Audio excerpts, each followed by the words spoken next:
Thank you so much for having me today. I do indeed have a little bit different background. It's mostly in mathematics and science, and not so much in literary. I studied Shakespeare in high school, never appreciated it. Later in life, I became interested in him again. And at some point, I started to try and ask myself, who is this guy? I mean, who wrote this? Who's writing this stuff? So I started to research his biography, and probably we've all been there. And his biography is wanting. I mean, there seems to be almost nothing known about his life. He got married, he had kids, and he showed up in London one day. And that's about the extent of it. So this sounded a little light to me. So I did find an article by Mark Twain that was written years ago called "Is Shakespeare Dead?" Now, if you look at this at Wikipedia, they say Twain is making a joke. And Twain is indeed a humorist, but he's very, very serious here. When he was sailing the Mississippi on his riverboat, he would read Shakespeare to the captain would read Shakespeare to him. And he noticed that Shakespeare uses a lot of legal terminology. He used it so well that he believes he had a very, some kind of an academic legal background. And that you couldn't convince anybody of your background unless you could use the terminology. And he also understood the biography of Shakespeare was very wanting, and you have to conjecture everything. So you have to conjecture, when he came to London, he worked for a law firm for a few years. He worked as a legal apprentice or something. So you have to conjecture his entire background. That was really disturbing to him. Like, there's nothing at all known of his education. And the thing that really grabbed Twain is that if you've ever heard of Hannibal Missourius, because Mark Twain, who wrote under the pseudonym Mark Twain, or is really Samuel Clemens, he put Hannibal Missouri on the map. That's why you've heard of it. But when Shakespeare dies in 1616, no one in Stratford seemed to have noticed. So this was a big red flag for Twain. So I asked myself, has anyone tried to do analytics on this or tried to do any kind of text mining, anything? And it turned out someone has. So back in 2007, there was a team at Dartmouth who took a look at the Shakespeare authorship question. And they note that almost all scholars agree that the man from Stratford is the author. However, just as well, they decided to do some analytic comparisons between the works, and they chose three of the top authorship candidates. One was Marlowe, the other was Francis Bacon, and the third was Edward de Vere. They used three statistical techniques. One was character distributions, the second word length analysis, and the third was the ratio of unique words, which is an interesting dynamic. Like, how often does a word that only appears once in your corpus, what's the frequency of that? So that's something like a tell. It's not something you'd be conscious of when you're writing. So it's kind of a tell as to the author. So what they found was that these statistical tests, like the character distribution, were ruling out Marlowe and ruling out Bacon. And when they came to the third test, which was the ratio of unique words, Bacon and Marlowe were so different from Shakespeare and with very tight variances on those, so they could rule them out. So the conclusion was a hypothesis that they were the same author Shakespeare was rejected. However, when they looked at the word length ratios of Edward de Vere, he was indistinguishable for Shakespeare. So it's a very powerful statement statistically. The hypothesis that de Vere and Shakespeare are the same writer could not be rejected based on that metric of the word length analysis. So typically in data science, anything below a 0.05, your p-value, which gives you a percentage or a probability, anything that low is usually rejected. De Vere was up near 40%. So that's very powerful statistically, saying the two were indistinguishable. They can't tell them apart statistically. The last test they did was the one with the ratio of unique words, and they got a shock, and they write that the surprise came when we used our unique grade ratio to look at Edward de Vere's work, and he turned out to be almost a dead-on match. De Vere has a ratio of 0.31, and Shakespeare has a ratio of 0.30. So the other two candidates were basically ruled out, but this one was almost a dead-on match. And it said that completely validated the result they got from the word length distribution. And their conclusion was perhaps de Vere was Shakespeare, and that the Oxfordian authorship proposition had merit. So was so interesting to me that I decided, is there a way for me to follow up? So I used a statistical platform called R, which was developed at Bell Labs a long time ago as S, and it morphed into a really powerful platform that used by data science today called R. And it can do all kinds of statistical analysis. The motto in the R community is R can do it. But so I decided to take a corpus of poems, because De Vere doesn't have any plays that are extant, but a corpus of his poems, and compare them to some other poetry from writers at the time like Ben Jonson, John Fletcher, Marlowe, etc. And to do the analysis, I have to have about a similar amount of volume of material. So De Vere has less than 4,000 words, about 23 poems that are attributed to him that he published during his lifetime. So I split some of the larger poetry into pieces. So the sonnets I broke into 3 groups. The poem Lucrece, which became Rape of Lucretia later, is split into 3 groups. And Venus Adonis I split into 2 groups just to get some kind of a comparison. So what this does now is create what's called a term document matrix. So it goes through the poems that are amalgamated for each author. So the first one here would be a specific author or corpus of his work.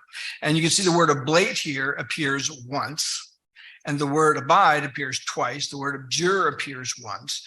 For the second author, he doesn't use these words at all. They're all 0, but when he gets to the word able, that appears once. So this is like just a little tip of this monstrous iceberg. This matrix is actually 14,000 columns long because there are 14,000 words in here. So I'm just showing you what the flavor of it is. And in mathematics, this would be called doing a Fourier transform, because you've transformed your data into a frequency space. So I'm looking at the frequency of each word appearing in each document. And this creates kind of a vector in phase space, or a point in space, if you can visualize that for each document, or rather for each corpus of documents for each author. Now, how can you tell them apart? Well, this is sort of the equation you remember in high school, which is based on the hypotenuse theorem, A squared equals B squared plus C squared. Basically, let's say I had 2 documents. The first document has 3 words, 5 plus 5. The second document has 3 words, 5 plus 6. So on the x-axis, I have the word 5. And on the y-axis, I have the word plus, and on the z-axis, I have the word 6. The first document has 2 occurrences of the word 5 and 1 of the word plus. So he would have a point here on the plane, the xy plane. But then the second document has 5 plus 6. So he's 1 on each plane, and he comes out and jumps out in the z space, and you see a point here. So I have now 2 points in my space, and to find the distance between those points, I just take the distance metric that you learned in high school, which is the square root of the differences of the terms. In this case, the metric would be the square root of 2. Now imagine, if you can, if you will, a 14,000 dimensional space. So that's an enormous space that encompasses this corpus of documents and the words in it. But you would still have a point in each space representing each document. And you could still use the same formula, the same metric, except this radical has 14,000 terms in it. So that's just an intractable calculation for a human being. But modern computers can do that calculation very, very quickly. And so what they do is a technique called hierarchical clustering. So this algorithm that I used, so there are 2 methods. You could start out, put each document in its own cluster, and then you merge the clusters together based on their distances, and then you calculate a new set of distances. The other approach is to put everything together and then break them to pieces. I use an algorithm called hclust that does the glamorrative hierarchical clustering. So it takes each document in its own cluster, then it finds a pair of clusters that are closest to each other, and it merges them. And then that's got 1 less cluster, and then it goes and does the same calculation again and merges documents together. And what that does is build up a tree that shows interrelationships between documents. So this technique is called unsupervised learning. In machine learning, you have unsupervised learning and supervised learning. So a supervised learning example would be predicting if someone's going to go into the hospital or not. And that would be based on his comorbidities. If he is a drug user, does he drink, use alcohol? Does he have diabetes? Does he have cancer, et cetera, et cetera? What's his age? What's his blood pressure? Things like that would all correlate to his probability of hospitalization. If you have a large enough data set, you can make a prediction for the future for people. That's called supervised, because I have an example that I'm trying to target.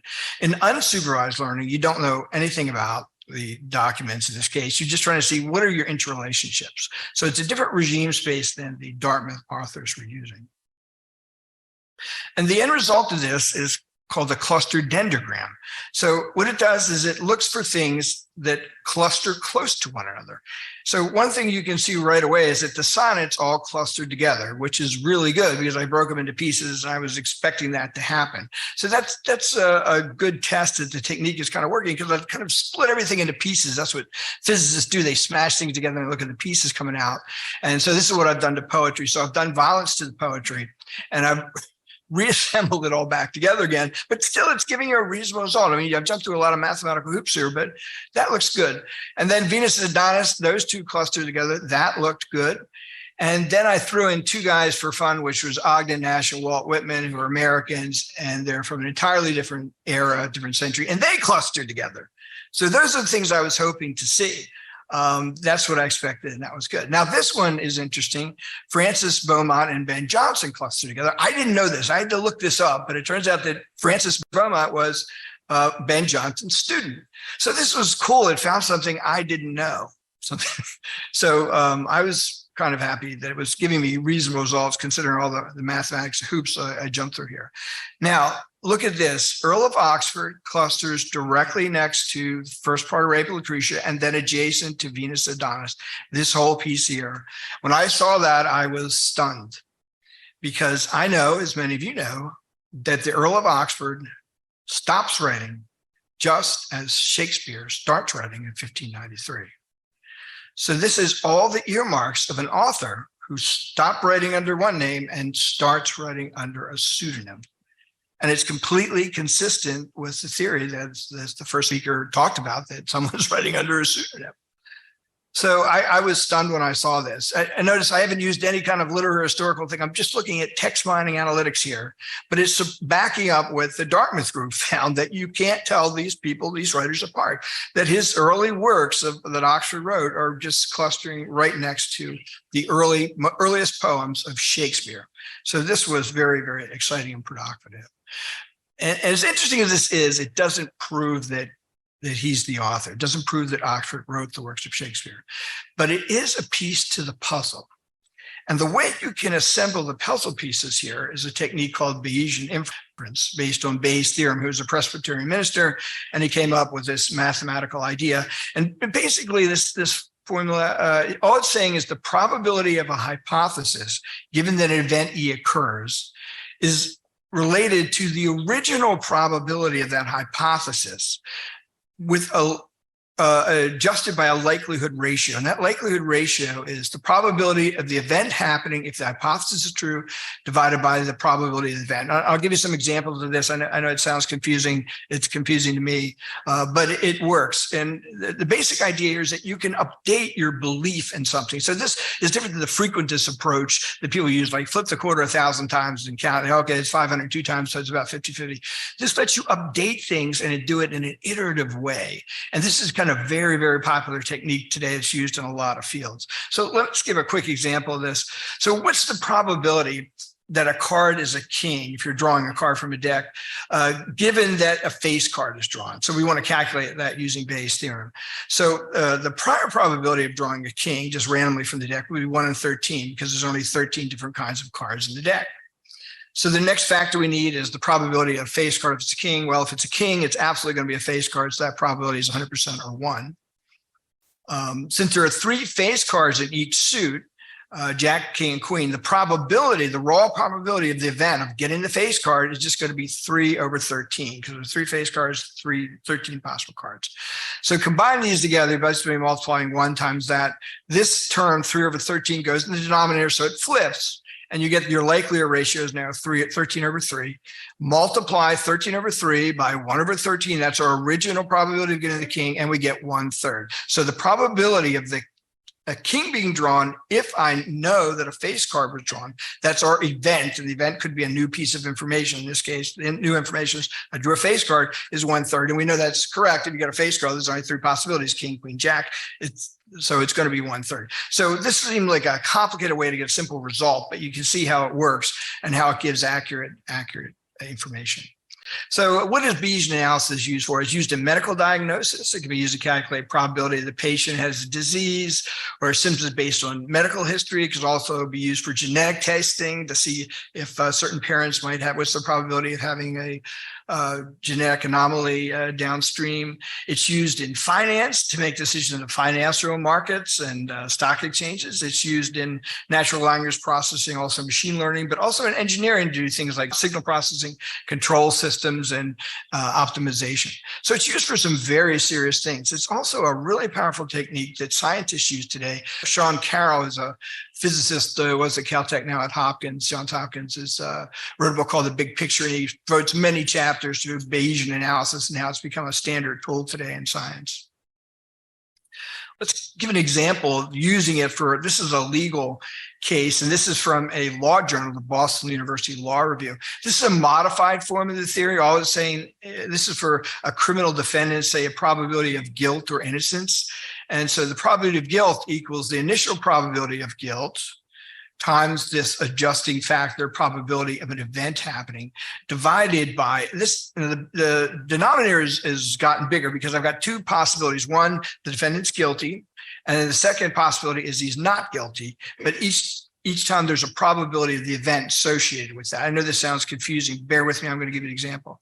So the H is the sum of the events. The event could be something happened, some new, or it could be we acquired new information. As the last speaker said, history keeps updating. You keep getting new information. So if you get new information, you have to keep updating your probabilities. And this is what this allows to do.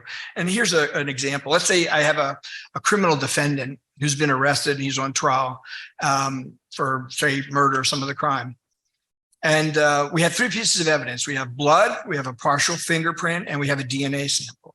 Now, a defendant in our country is entitled to a presumption of innocence, so we presume him innocent, but at a 90% level. In other words, he's going to have some probability of guilt to be arrested or to be indicted to begin with. If you start him at 0, he won't go anywhere in Bayesian analysis. You have to have some initial starting point.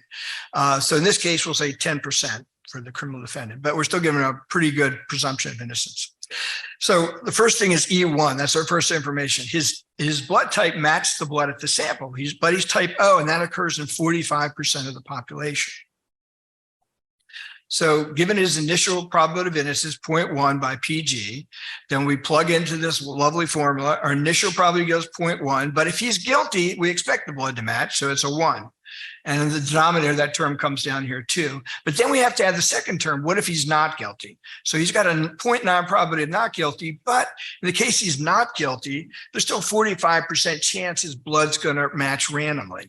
So that kicks his probability up to 20% from 10%. Doesn't increase it a lot because it's a high probability of occurring randomly, but he's still kicked up a little bit. So now we go to the second iteration, and we're just going to say he found a partial fingerprint. There's an 80% match.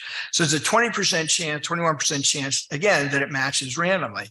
So we bring out the last probability where we're about 20%, 0.198. If he's guilty, we expect it to match. That's 100%. And on the denominator, same form comes down here, but now we need the next term. So now he was 20% guilty. We're giving him 80% not guilty, but there's a 21% chance that happens randomly. So we run that through the formula, and now he's up to over 50%. So it's kind of looking bad for him. It's looking like he's more likely guilty than innocent. But in our system, it has to be beyond reasonable doubt. So that's not going to be good enough. So we take the last piece of evidence, which is a DNA analysis, and he matches that, except again, there's a 2% probability, 0.017, that could happen accidentally or randomly.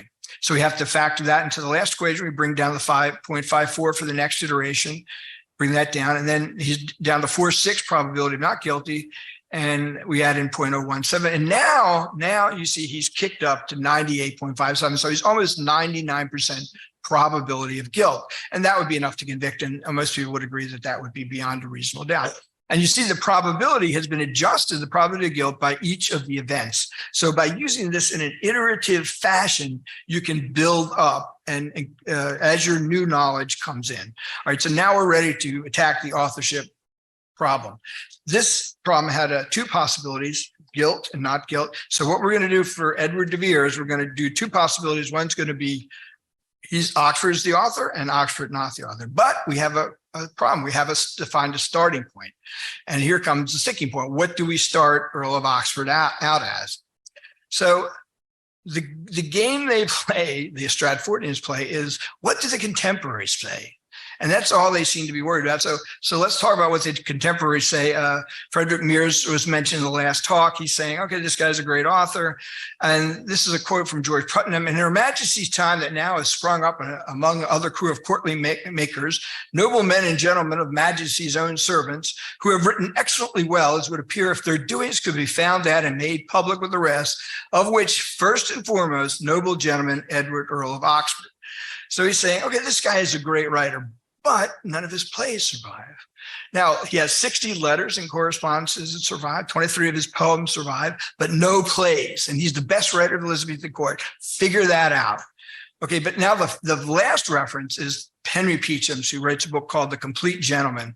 And in that, he talks about the great poets of the age. He talks about Chaucer and other people. And then he says, in the time of our late Queen Elizabeth, which was truly a golden age, above all others who honored poesy with their pens and practice, who had a singular gift, were Edward Earl of Oxford. So he mentions him as the number one guy on the list. And you'll notice he also mentions Edmund Spenser, who wrote The Faerie Queene, but there is no mention of Shakespeare. And this is a very key reference. And it was really important that I mentioned in the last talk. This is not like a free speech society. You could be thrown in jail or worse, and the or worse could be pretty bad. But he's saying very clearly here, Edward Oxford is the best writer of the age. 23 poems he wrote in his youth is not going to surpass The Faerie Queene. The only guy topping this list is William Shakespeare. And he doesn't mention Shakespeare. So he's very, very clearly alluding to Oxfordian authorship of Shakespeare. And that's enough to give me a foothold. That gives me a starting point. And that starting point, I'm going to say, is 5%. So if the Stratfordians could find 20 people, 20 contemporaries, and Ben Jonson is not one of them, who say that the man from Stratford wrote the works, I've got at least one guy, a contemporary, who's saying, this is 1622, that the Earl of Oxford is Shakespeare. And that gives me a starting point. And that starting point, I'm going to say, is 5%. That's down to the noise. That's the cutoff of hypothesis testing. So I'll give Stratford, I'll start him off at 95%, and I'm only going to start him at 5%, but I do have a foothold here, which is contemporary statements that are indicating he's it. So we're going to run through the same analysis here, but this is sort of the punchline of the talk. So he starts out at 5%. And the first analysis here is he starts writing, Shakespeare starts writing 1593, Earl of Oxford stops writing 1593. So what's the probability that that happens randomly? Just like in the criminal case, what's the probability of the blood match being random? What's the odds of him just randomly start retiring at the age of 43? So there are a lot of ways to make this calculation. I finally ended up looking at the age of retirement or last writings of contemporary authors. That was something about age 48, 49. Some of them died. Some of them just quit to the ill health or whatever. But the standard deviation was about 7. So it's 48 plus or minus 7. So I plug this into what's called a Gaussian calculator, and it'll give you a probability of retiring at precisely the age of 43 based on those statistics. So it's like a Gaussian shaped curve and getting in that one little slice there, and it comes out to about 7%. So it's a random probability of 7% here. So I did the same analysis, 0.05 for his authorship. If he's the author, it's 100%. But if he's not the author, Stratford, the guy is the author, then it's only about 7%. And you weave that in, and now it kicks him up to 43%. So one thing is a coincidence, but as we'll see. All right, so that's my first coincidence. Now our belief in the Stratford guys dipped significantly just based on that timing. That's actually very significant. Encyclopedia Britannica writes when the authorship discussion that this is a really big factor in de Vere's favor. And I think that it is. But the second one is another one. De Vere dies in 1604, in June of 1604. And there's a disruption in the plays up until that time. About 2 plays are published a year with corrections, et cetera. And then nothing appears again until 1608. So there's a multi-year 4 or 5 disruption in the play production. Now, if he's the author, fine, I expect the plays to be disrupted by the man's death. But if he's not the author, what is the probability of that happening randomly? So that's the key question. So he's writing from, say, 1593 to 1610, maybe 1612. I don't know. It's about 17, 19-year period. Assuming a break in publication occurs, the odds of it occurring at exactly that time, 1604, would be about 1 in 15. So that's another low probability event here, and you got to weave it in. So I bring down my new updated probability, 43%.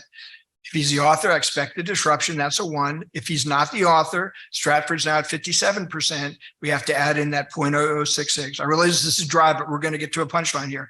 Now he's kicked up to 92%. So it's our belief is flipped because you've gated 2 really low probability events together. Okay, so now we're on a roll. So next, we're going to do the next one. That's the Dartmouth paper. In all 3 analytics, they took the top 3 authorship alternative candidates, Oxford, Bacon, and Marlowe. And Oxford came in first in all 3 statistical tests. Now, if Oxford is not the author, if none of these guys are the author, and the man in Stratford's the author, the odds of that happening are about 1 in 27. It's like Monty Hall had this show called Big, Deal of the Day or something. Let's make a deal. And he'd give people 3 doors, pick the big deal of the day. Imagine somebody picking the big deal of the day 3 times in a row. I mean, you think they cheated, right? Because it's only got a 1/3 probability. By the way, if you're on that game show and he shows you one of the doors and asks you to switch, always switch, because your probability of getting the right answer is only 1/3, but 2/3 of getting wrong. So if you switch, you're doubled your chances. You're now 2/3 of being right. So no one on that show ever switches if you watch it, but if you're on it, always switch. So again, the Earl of Oxford is twice as likely not to be first in any analytic, but to be first in all 3 is only a 1 in 27 probability. There's actually a wide statistical gulf between De Vere and the other candidates in that study. I'm not using any of that. I'm just saying he's the top guy in each one. So it's a low probability event, which comes out to about 3.7%. So now I have to weave that in. So Shakespeare's down to 0.08 now. We have to weave in this 0.037. We bring down the 92%. Now we're up to 99.68. So we're really hitting it. And then the last thing, of course, was the dendrogram that I showed you. And I compared him to a number of other authors, but there were 8 contemporaries. So he has a 1 in 9 chance of clustering closest to the early works of Shakespeare. So that gives you a 0.111. I got to bring down my 997% and my 997 here. Again, if he's the author, I expect him to cluster close to the earliest works of Shakespeare. If he's not, then there's only a 1 in 9 chance of that happening randomly. And now we are at 0.9996. So you can see we're converging on 1 here. I haven't used any of the literary historical information. There's a ton of that. As in the first talk, you saw how much there was. All I've used is timing analytics and text mining analytics. That's it. And to get the starting point, I used a contemporary statement. There's nothing about literary historical in here. And so this is profound. And now if we look at the odds ratio, what's the odds ratio? Well, De Vere is at 0.9996. Shakespeare's at 0.0004. So he's almost 3,000 times more likely to be the author than Shakespeare. Now you're a Stratford and you say, wait, you cheated. You gave him too high a starting point. You shouldn't have started at 5%. Okay, fine. Let's start him at 1%. Any reasonable person that's not a history or English professor would give this guy a 1% start. And just the fact that multiple people will say he's the greatest writer in the Elizabeth's court, but none of his plays survive. Most reasonable people would entertain the possibility that he could be the author. So just start him at 1%. In that case, he would come up to 99.8%. And his ratio will be 500 times more likely to be the author than Shakespeare, the guy from Stratford. So in both analyses, he comes out orders of magnitude more likely. And again, haven't used any of the literary historical factors. Now, when you're data science, you do all your math, you do your calculations, you do your statistics, you do your analysis, and then you compare the result to the subject matter experts. What did the subject matter experts say? Well, Mark Twain says, how curious and interesting is the parallel as far as poverty of biographical details between Satan and Shakespeare. They're the best known unknown persons to ever have drawn breath on the planet. And of course, he mentions very specifically, Shakespeare is a lawyer. He's had formal legal training. Edward de Vere studied law at the Inns of Court. He also presided over trials, including Mary's Queen of Scots. He's a very strong legal background, and that's reflected in the plays. Walt Whitman used to carry a copy of the sonnets around in his pocket so he could read them all the time. And he said he conceived in the fullest heat of European feudalism by reading the plays carefully. And there are lines in there like, you shed your blood with me today, be you near so vile the spatial general condition. And there are lots of examples of that where he's looking down at anyone who's not a nobility. This is a nobleman looking down. He's writing plays for other noblemen to view, etc. He concludes that only one of the wolfish earls, so plenteous in the plays themselves, could have been the writer. Well, he's dead on accurate. Edward de Vere was an earl, was the Earl of Oxford. Notice that Twain, James Whitman are all writing before Thomas Looney. So they don't even know about Looney's identification of Earl of Oxford. They're completely in the dark. The other factor is they don't have computers in the 1900s. So they can't do the calculation that we're doing in the 21st century with the Dartmouth Group and other work. So these two things spanning a century are completely independent, but they're converging on the exact same answer. And Henry James, a great writer, I am sort of haunted by the conviction that Divine William is the biggest and most successful fraud ever practiced on a patient world. And he said, I can't bring myself to conceive that Bacon wrote the plays as to conceive the man from Stratford as we know the man from Stratford did. So he's saying it's not Bacon and it's not Stratford. Well, our data analysis ruled out Bacon and it ruled out Stratford, the guy from Stratford. So our results converge exactly and precisely with the results of the subject matter experts from the 19th century. That's the gold standard in data science. If you can hit it that dead on, you've really got something. This gets better. All right, there was a work done by Peter Sturrock, who was an astrophysicist who got interested in this a few years ago, and he wrote a book called AKA Shakespeare, and he did a Bayesian analysis, but he didn't use any factor that I'm using. So my analysis is completely separate from his.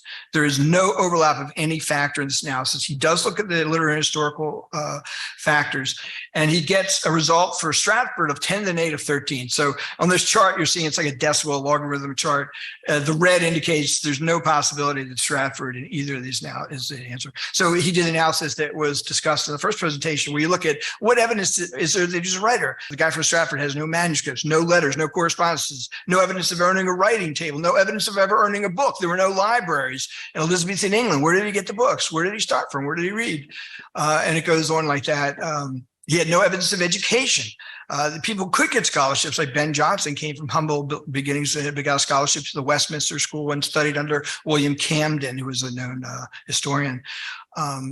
He has no evidence of membership, absolutely nothing. So when you start to add math to that, it just drives him down into the noise. So in Sturrock's analysis, Stratford just goes down into the noise. But then the Earl of Oxford, he had the possibility that there was a third guy we don't know about. He called him McNotice. He gave him a 0.08% of one analysis, but Oxford is still 92% in this analysis. So he's same result I'm getting. He's orders of magnitude more likely than the man from Stratford. And the second analysis, Stratford just goes way down to the noise. He's 10 to the negative 27. He's converging on 0. And Oxford is converging on 1 identically. So this is the same result I'm getting. I'm topping out near 100%. Stratford's down near 0%. This is proof in science. So it's like you did a scientific experiment and someone reproduced it. So in mathematical, we've done a scientific or mathematical analysis here, and we're getting the exact same result that Oxford is orders of magnitude more likely than the man from Stratford. But we're not using any factors. There's no correlation between the two analyses. They're completely independent analyses, yet converging on the exact same result. So what are my conclusions? First is historians are not subject matter experts, as discussed in the first talk. They're often not critical enough, and they got a lot of things wrong, and this is one of them. And in this case, writers are the experts, not historians. And the great writers of the 19th century all say, the same thing. Machine learning analytics demonstrates a robust and unequivocal relationship between the writings of Edward de Vere and William Shakespeare. And Bayesian analysis is a very standard technique used today, despite what ChatGPT might tell you or whatever. It's used for a lot of various serious things like medicine, medical diagnostics, and engineering. And multiple independent Bayesian analysis of the authorship question show that Stratford is orders of magnitude less likely than Oxford to have written the works of Shakespeare. And that converges identically with the 21st century. Analytic results converge absolutely precisely with the subject matter experts from the 19th century. I think it's a tragedy that the greatest writer in history is lost to our collective consciousness. And even though he wanted it that way, if you read the sonnets, he wants to be forgotten, but we shouldn't forget him. And the second tragedy is millions of students in high school and college every year study Shakespeare without ever knowing who the author is. And you don't have the historical context to understand or appreciate the plays. And this is a tragedy. And I hope we can convince the world to take another look at this, and that English professors can go their own way. Everybody else can realize who the real guy is. I consider this matter proven, and I will be happy to debate any Stratfordian, anytime, anywhere. Thank you.